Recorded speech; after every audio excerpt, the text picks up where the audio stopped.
Up until now, in the sharing videos, we've been talking about sharing continuous items, such as pizzas. And what that means is, I've drawn a pizza up here, and we can cut it here, we can cut it on this line, we can cut it in a line in between, and theoretically we can cut it in infinitely many lines between these two lines. And that just means that the pizza is continuous. We can go ahead and cut at any part we want, and cut it however we want. Now, that's not always true when you're sharing real-world items, maybe such as cars or houses. You can't cut a car and give someone half a car because that'll just make the car not work anymore, and that'll defeat the purpose of sharing altogether. So this method is called the discrete method because unlike something like a continuous pizza, we're going to be sharing things that you have to give them in their full entirety. You cannot cut them because that'll just make them not functional or there's no way to cut them. And in this example, we're going to be distributing pollution licenses to 3 companies. So really we're going to be distributing land rights. So here we have an island and we have 4 sections: orange section, red section, purple section, green section. And between each section you see I've drawn these black lines, and that represents a fence. This island is already partitioned. You can't take part of the orange section and add it to the red section. You can't add some part of the green section to the purple section. This is set. This is how the island is, and either someone gets the whole orange section or they do not get the orange section. So we're dealing with 4 things to share between 3 companies, A, B, and C, who would all like some of the property, so they can, establish their factories on there and start polluting and stuff like that. So now what we're going to do in this method, the first thing that we do is each company tells us how much they're willing to pay for each of the properties. So let's just go ahead and start. So company A is willing to pay how much for the orange property? They're willing to pay $100,000. Okay, now company A is willing to pay how much for the red property? They're willing to pay $50,000. Now, important to note, they're willing to pay less for this red property, maybe because the orange property is closer to this coast and maybe they have a land base right here or something, maybe some other reason. But we see that there's going to be differences in how much people are willing to pay. Now let's finish off for company A, $20K and $10K. Okay, so now we'll look at company B. Company B is willing to pay how much for orange? $50K. So we see that already they're willing to pay less. Now here they're willing to pay $60K, $20K, $20K, and we're going to say company C is the least wealthy of them all, and they're only willing to pay $2K for the orange, $1K for the red and the purple, but they're willing to pay $8K for the green. Now, we see something that happens already. Company C is not as wealthy as the other companies, so they're not willing or able to pay as much, but we'll see that they still do get a fair share in the end. So what's the next step? The next step is going to be to give each property to the person who has bid most for it. So who has bid most for orange? That's going to be A. So orange property automatically goes to A. Who has bid most for red? That's going to be B. Who has bid most for purple? Well, it's a tie between A and B, so we're just going to choose one at random. Let's say it was A. And the green property, the person who bid most for it was B. So at this point, you might think, this is not fair. C has gotten nothing. A and B have gotten 2 properties each, so how is this fair? Well, we're not done yet. The next thing we're going to do is calculate a critical number for each of the companies. So A, how much is the whole island worth to A? Well, it's going to be 100 for orange, 50 for red, 20 for purple, and 10 for green, for a total of how much? 180K. So that means A values the whole island at 180K. That's their total. And under that total, I'm going to write FS, which stands for fair share. So if the whole island to them is worth 180K, and they know there's 3 companies that are that want to share the island, that means that a fair share to them is a third of 180K, or 60K. That's how much they're entitled to. Now let's do the same thing for B. For B, how much is the total island worth? It's going to be 50, 60, which is 110, 130, 150. So 150K, and again, divide that by 3.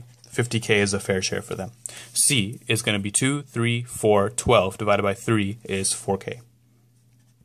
4K is a fair share, and 12K is the total value of the island. Now, here's what we do. Now we're going to establish a little bank, just temporarily. And the reason we need this is we're going to see how much each person actually got so far. So how much has A received so far? They have gotten 100 from orange property, and they've gotten 20 from purple property, for a total of 120,000. So they have 120K, but their fair share, how much they're entitled to, is only 60K. So really, they're 60K over, and for that reason, they need to pay 60K to the bank. So we say 60K is going to the bank. So at this point, A has received a fair share because they have received 120K and they have dealt out 60K for a net gain of 60K, which is their fair share amount. Now B must do the same. Let's see. So B adds up to 60 and 20 is 80K, but their fair share was only 50K. So they right now have 80K, but they need to pay out the difference, which is 30K to the bank. And we see again, they have a fair share because they have gained 80K from the island and they have to deal out 30K. So they're left with 50K, which is a fair share.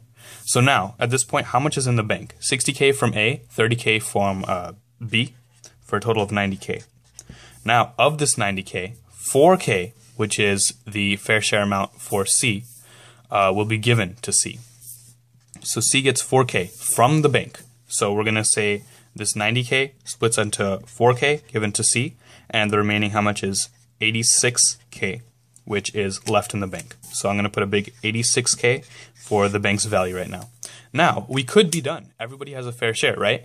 A has a net 60K, B has a net 50K, and C has received 4K from the bank. So everyone has a fair share. Notice that not everyone has a property. Only A and B got properties because they bid most for them. But everybody has a fair share according to how much they value the properties at. So the last step to do is look at this 86K that's still in the bank. This bank is just something we made, just a storage. It's not someone that actually wants money. So what we can do is just easily take this 86K, divide it into 3 parts, and give 1 part to each of the companies. So 86 divided by 3 is going to be what? So 3 goes into 86, 2, 6, 26, 8, 28.67K about. So 28.67K is going to each company. So let's just write the grand totals in black. So A has how much? They have 60K remaining from the previous, that's net 60K because they had 120 and they had to give 120, so they have 60. Add that to 28.67, that makes 88.67K. That's their final result. B has a net 50K and they're getting 28.67, so that's 78.67K, and that's how much they're getting at the end. And C has by far the most percentage increase because they have 4K now, and they're getting on top of that 28.67K. So they're getting 32.67K. And now we are done. And everybody has a fair share for sure because they had a fair share before. Now all we're doing is just giving them extra money. So who could be against getting extra money? So that's how this method works. Just to review, you write down the bids of each person, and these bids should be secret in the beginning. They should not see each other's bids. So, and once you have these bids, you see who bid the most for each property. That will go to them. And if they're over their fair share amount, then they need to pay out the difference to a bank. But if they're under their fair share amount, then they will be expecting money from the bank. So now, before we end the video, there's 2 main things that we need to keep in mind. This always have to be true. So the first assumption we're keeping true is that whenever a company bids all this money, they must be willing to pay it all out. And what that means is, for example, A, since they didn't know the other people's bids, they had to be ready for the case where they won every single land, and they had to be ready to pay out all of this money, all of this 180K. So you can't just bid and not have that much money in your pocket. You need to have at least that much money in your pocket. Second assumption we need to keep true is that nothing can be priceless. For example, this green property, maybe to C, you can't just say it's priceless to me, I need it, it's infinite money. They always have to be willing to take monetary substitute for that property. So what that means is just look at red for B. That's worth 60K to them. So they must be willing to take either the red property or 60K. They can't say, oh, the land is so much better. They have to be willing to accept monetary substitute for whatever land property. And this is important because in the real world, it's not always true. For example, if you're trying to split up heirlooms in a house, maybe like your grandmother's old watch or something like that, that could be considered priceless. And maybe someone who really valued that item would not be willing to take any money for it, in which case that this method would kind of not work. So this is more for something that either you can take money for it or you can take the land for it. You don't really care which. And that's important because C in the end didn't get any properties. They just got a bunch of money. So in the next video, we'll be looking at, will this always work? Will there always be enough money in the bank to pay the people who need it?